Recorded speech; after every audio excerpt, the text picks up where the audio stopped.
Greetings, church and friends of the church. It's first weekend in June of 2020. This is our lucky 13th weekend in this season of wilderness, isolation, disconnection. In our area of the world, we're moving to the yellow designation, which means that some things are opening up a little bit, but we're still very much disconnected from what used to be normal. We don't take any of that for granted anymore. And we know that we're not back to the old normal. We're not to a new normal. We're still somewhere in between, and we're not sure exactly how this all ends. This is the latest episode of a series of reflections about what we can experience and how we can be grown and reshaped by this time together in this wilderness place. As we're not just blindly and habitually relating to God, others, and self in the quote unquote normal ways, but are able to have a new imagination for how we can relate to God, others, and self in better and more whole ways. So to summarize, the previous reflections that have been a part of this, these are all on YouTube. We've talked about how we have to be present in the midst of this season for it to have an impact on us, for us to actually be reshaped and grown. The importance of allowing ourselves to feel empathy and not squash that. The importance of allowing ourselves awareness of the privilege that we have, and allowing that empathy to compel us to want to extend that privilege to others. We've talked about how God is in control of the God stuff, but yet we have to be in control of the people stuff in the midst of our norms, our expectations, our rhythms, our life together. We've talked about how we can't just go back to the way things were before this pandemic, because back there was not a place of well-being for all. Maybe we see that powerfully in the world around us as so many voices are crying out, getting us to pay attention to the fact that back there was not good enough. We talked about how then, if we can't just go back, we need adaptation and creativity, because old solutions don't help with new circumstances. We've talked about the natural tendencies that evolved to be a part of every human being. The reactivity, fight or flight mechanism, are being prone to negativity, being prone to tribalism, and circling around with those who are like us. We thought about how these natural tendencies are a critical part of the stories of Ahmaud Arbery, armed protest conspiracy theories. We reflected on what it really means to be spiritual, not just a purely physical, animalistic being, and not just a religious person, and how important it is to be spiritual in this journey of becoming something better than we are now. We moved into considering the three major macro temptations that every human being faces as a natural result of these tendencies within us to self-focus and self-protect.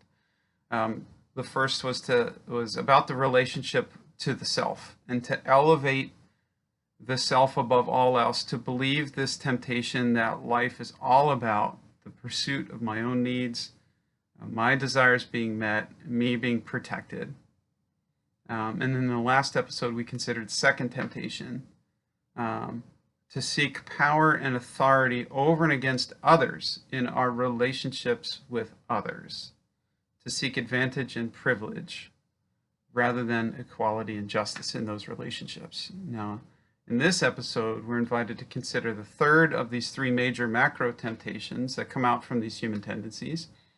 And we remember that someone who feels temptation is not an evil person, just a human person. We all have these as a natural part of who we are. And so what's important is not whether or not we feel them, because we all do, but how we respond to them. Are we going to respond as purely a physical, self-serving creature, or as a spiritual being? And we've, in this series, thought about Moses, the prophets, Jesus, more contemporary heroes like Rosa Parks, Martin Luther King Jr., Bonhoeffer, Mandela, how they had to move beyond these temptations in order to live lives that instigated goodness and justice. So as we consider in the past couple episodes, when we read or hear Matthew's telling of the Jesus event, the key to his wilderness experience being one of transformation and preparation for living a life that was better and impactful in such a powerful way, so that he emerged from this time of wilderness different and didn't just go back to what was normal. The key to that was making room within himself to be filled with the Spirit of God, allowing room within that place that we all have where attitudes are adopted and decisions are made for the voice of the eternal God of love and creativity and justice. It wasn't the voice of his own tendencies to self-focus. It wasn't the voices of the religious leaders around him. It wasn't the voice of greed. It was the voice of the Spirit of this eternal, mysterious creator and sustainer we call God, who also meets us now in this time of wilderness and bids us to face and overcome these temptations for the sake of the world around us. So the third major temptation he faced was regarding the relationship that he had to God. So the first was about the relationship to the self. The second was about relationship to other persons. And the third temptation we face is regarding our relationship to God. And that's a temptation to nurture a relationship with God in which God serves our will. God serves us, rather than a relationship in which we seek to serve the will or the intention of God. Now, we all have this tendency. It's absolutely birthed out of our fight-flight, negative and tribal tendencies, to nurture understandings of God that are self-serving, to make us feel protected and safe, as though we have an advantage from the mysterious creator and sustainer we call God. That is a natural temptation and tendency that's hardwired into us, and therefore it's been a part of so many religious and spiritual worldviews. Voltaire said that if God created us in his own image, we have more than reciprocated. Mark Twain said it this way: God created man in his own image, and man, being a gentleman, returned the favor. Anne Lamott wrote that you can safely assume you've created God in your own image when it turns out that God hates all the same people you do. In these statements, we can hear how these self-serving, self-protecting tendencies that are the legacy of our evolution have shaped our religious, spiritual, philosophical understandings of the divine.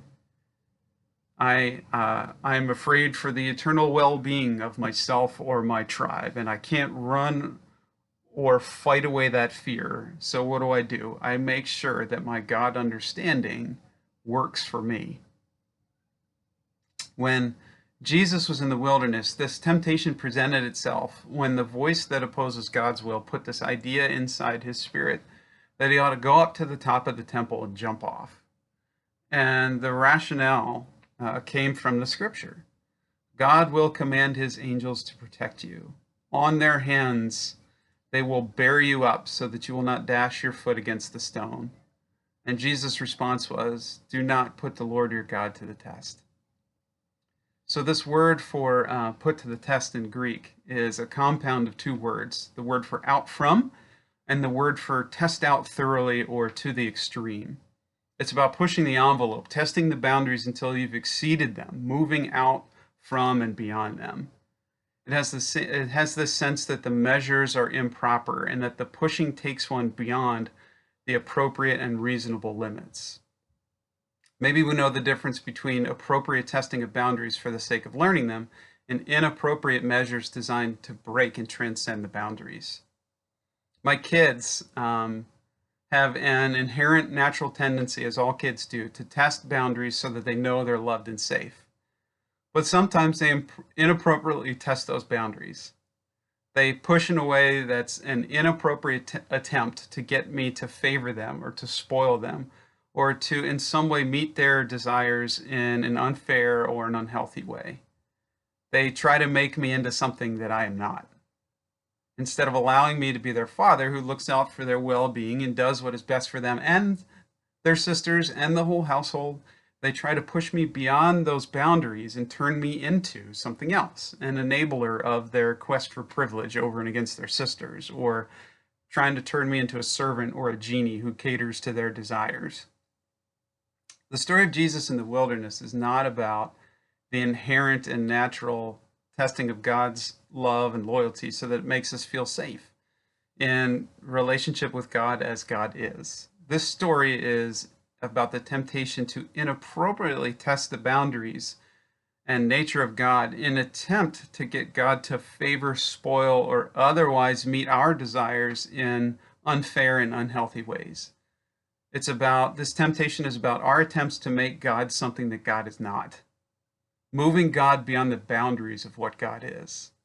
Instead of allowing God to be the God of all nations, all peoples, all times, who seeks to provide for all the people of the world in a just humanity, we try to turn God into our enabler, our servant, our genie, who caters to our desires and our fears.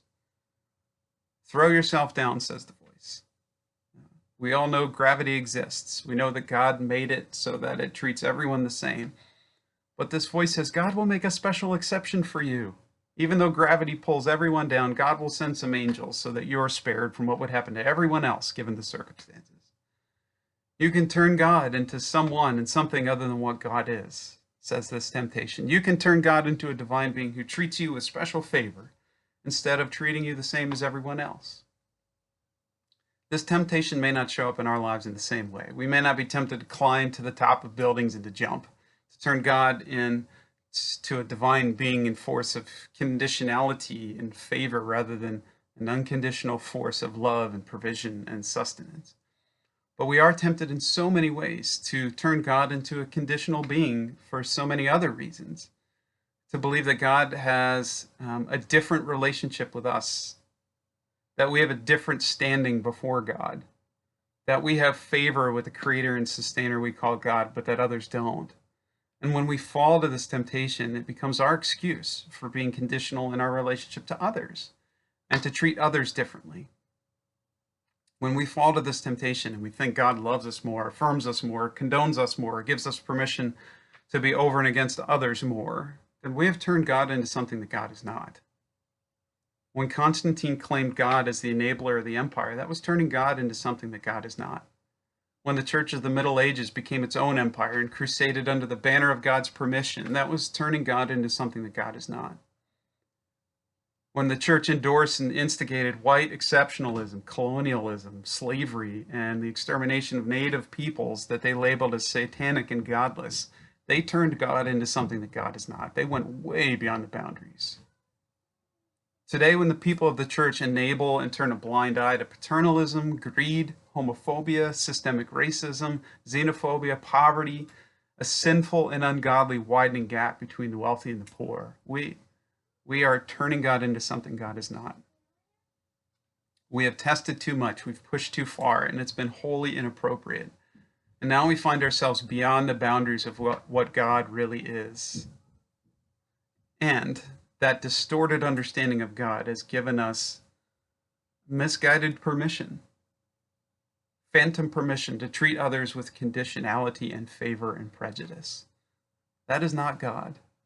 Those actions by us are not godly. Says Jesus, God sends the sun and the rains upon the righteous and the unrighteous alike. God's relationship to all people is the same, unconditionally. The godly work of creating and sustaining this world so that it nurtures life and well-being is something that God does eternally and unconditionally for the sake of all people. God does the God stuff. There's nothing good or bad that we can do that changes the nature, the character, or the action of God. God doesn't favor and reward people of certain categories or obedience, and God doesn't curse or punish others of different categories or particular flavors of disobedience or imperfection. God is the God of all time and people, period. The temptation to make God into something other than what God really is, to push our understandings inappropriately beyond the boundaries of what actually is, it doesn't just impact our relationship with others and give us permission to live as though we are superior to them and to treat them differently. It can also distort our own understandings of our own circumstances. And it can lead to undue emotional, mental, and spiritual doubt, fear, trauma, and fatigue.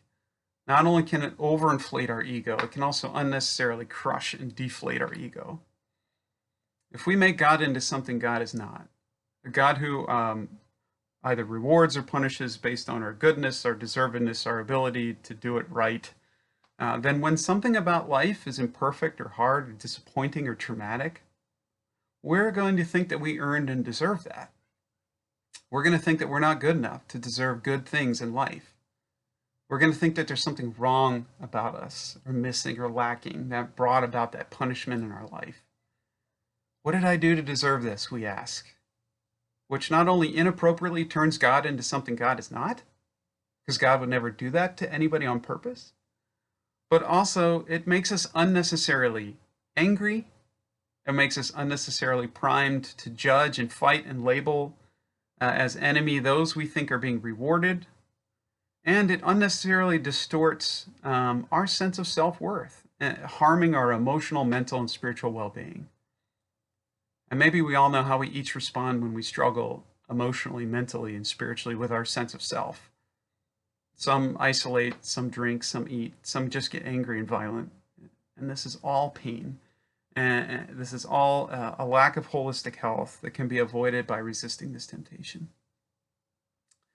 Gandhi is famously quoted as saying, "I like your Christ.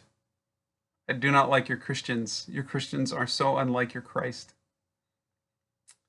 God is the primary force creating and sustaining the good and life-giving rhythms of this world for the sake of all people in creation. In the Christian worldview, we understand that Jesus was the embodiment of all that goodness. But so often, we fall to this temptation to remake and refashion our views of God in self-serving ways that assuage our fears, reinforce our prejudices, or meet our desires. And when we turn God into something that God is not, it can turn us into something that we were never meant to be either. So if we want our lives to participate in making the world a better and more just place, if we want to have a legacy that is celebrated rather than selfish, then we have to overcome this temptation. Stay home, stay safe, be well, and peace be with you all.